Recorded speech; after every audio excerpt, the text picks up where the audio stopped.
Good morning, ladies and gentlemen, and welcome back to the channel. If you're new, my name is Lee, aka Rollin Thunder, and in today's video we're going to be talking about future plans and the winter. So sit back, relax, grab a cup of tea and let us get into the video.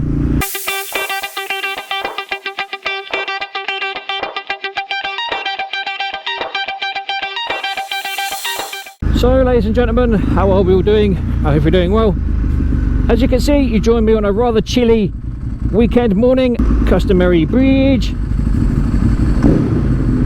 So today's video, ladies and gentlemen, is basically me talking about future plans. Again, it's one of those videos which is going to be reoccurring on the channel, unfortunately, because I do love your guys' feedback and your guys' ideas and suggestions and stuff like that as to what I can do to the bike and what I should do to the bike and stuff like that. It also gives me an opportunity to also have something on record as to what I want to do to the bike, so if I forget, I can always go back and watch it, which is kind of cool, I guess. First time in a while got through those lights without any issue. Traffic lights aside, things that I'd like to and want to do to the bike. My main concern still is why this bike likes to stall on me. Now, like I've said in the previous video, I have noticed that the harder I push her, the less likely she is to stall. Now, I don't know whether that's a fueling thing because of the whole E10 thing, or it is something more mechanical, i.e. the throttle bodies need rebalancing, or I need the throttle cables tightened, or you know, something stupid needs doing that I don't know how to do. It could be that, or it could be something a bit more involved. I don't really know, but we will see what happens. I've got a couple of avenues I can go down in terms of who can do what. I've got remote servicing at my work. I've got bike nuts down the road from where my parents live, and I've got a newly acquired asset, well, not asset, but a newly acquired association with a company called RMC. So hopefully one of the three of them will be able to figure out why this bitch likes to stall on me and figure it out once and for all. Because even though she's a 13-year-old bike, well, nearly 14-year-old now, and I know that there's going to be, you know, emissions issues and stuff like that, and with the whole fucking ULEZ zone expanding on the 25th of October, which if by the time you've already watched this video it may have happened, so just be aware that the videos may become a little bit more sparse literally because of that. But I'm hoping, and I use this term very, very loosely, I'm hoping that I will be able to get some videos out and avoid the ULEZ zone where I can. It might work, it might not, but I shall let you all into a little secret. I have a way of getting around the whole ULEZ zone, which I'm not going to disclose, and you'll just have to find out on the day.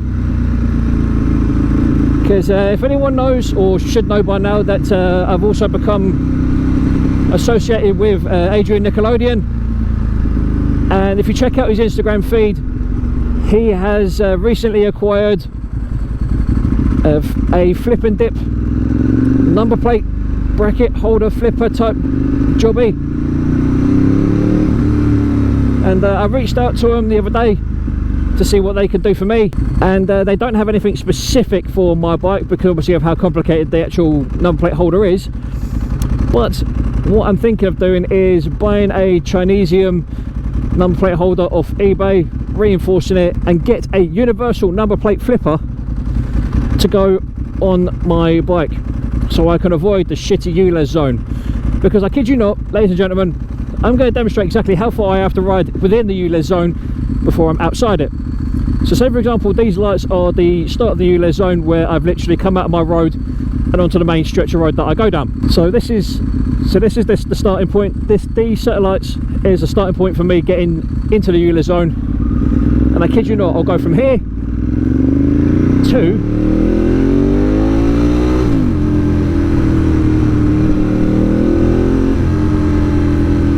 literally here, and then I'm outside the ULEZ zone.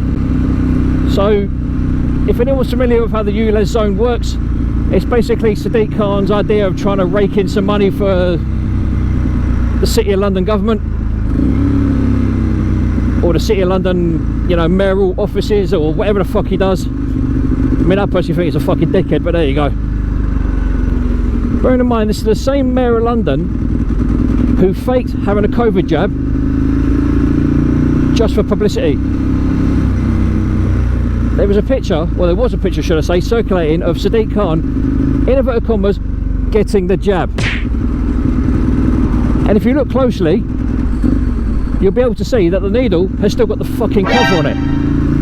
So no, Sadiq Khan, you didn't get the fucking COVID jab, you lying cunt. But, you know, I digress.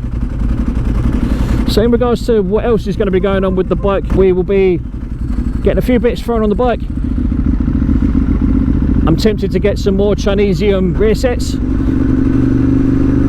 or I might even invest in some decent ones this time round rather than going down that route, because even though they held up pretty well, I think the next time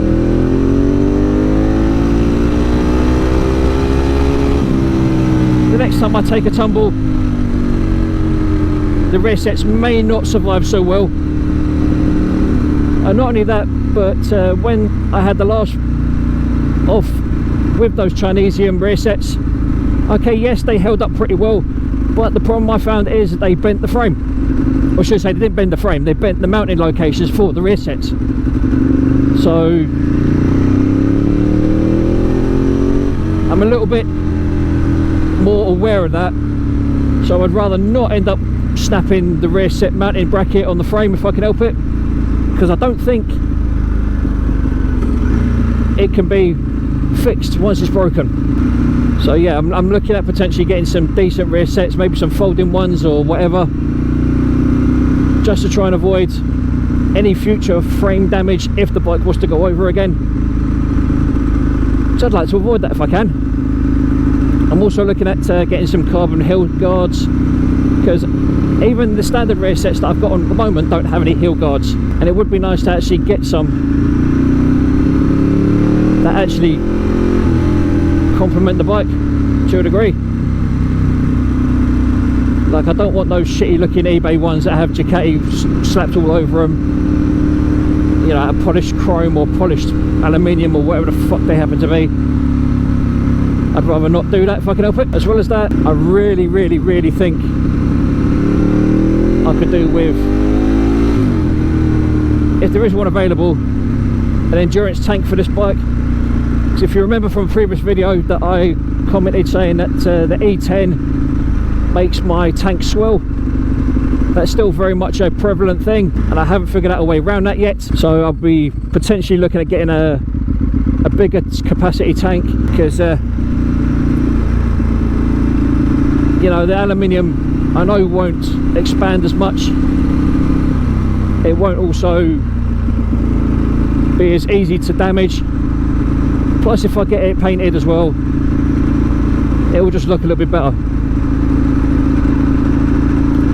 But these are all plans that will come about in the near future, hopefully over the winter. I'm also thinking about improving my motovlogging gear as well. As you guys know, or may know, the GoPro Hero 10 has just been released,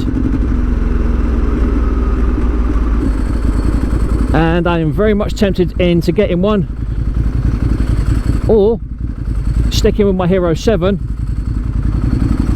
and getting a Insta360 camera.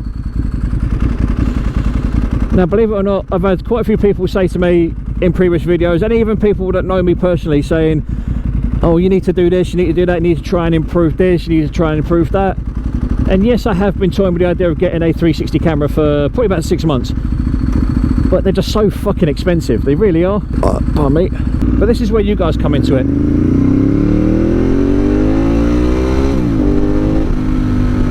I would love to get your guys' feedback on whether you think an Insta360 or any kind of 360 camera would be a worthwhile investment for the channel.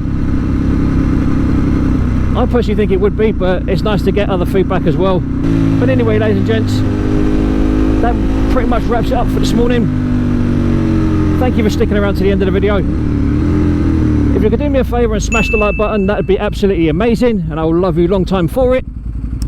But for now, as always, ladies and gentlemen, boys and girls, you have been absolutely fucking awesome. I have been Lee, aka Rollin Thunder, saying look after yourselves, look after each other, stay safe on the road, be aware of COVID-19, be safe, be happy, and as always, adios.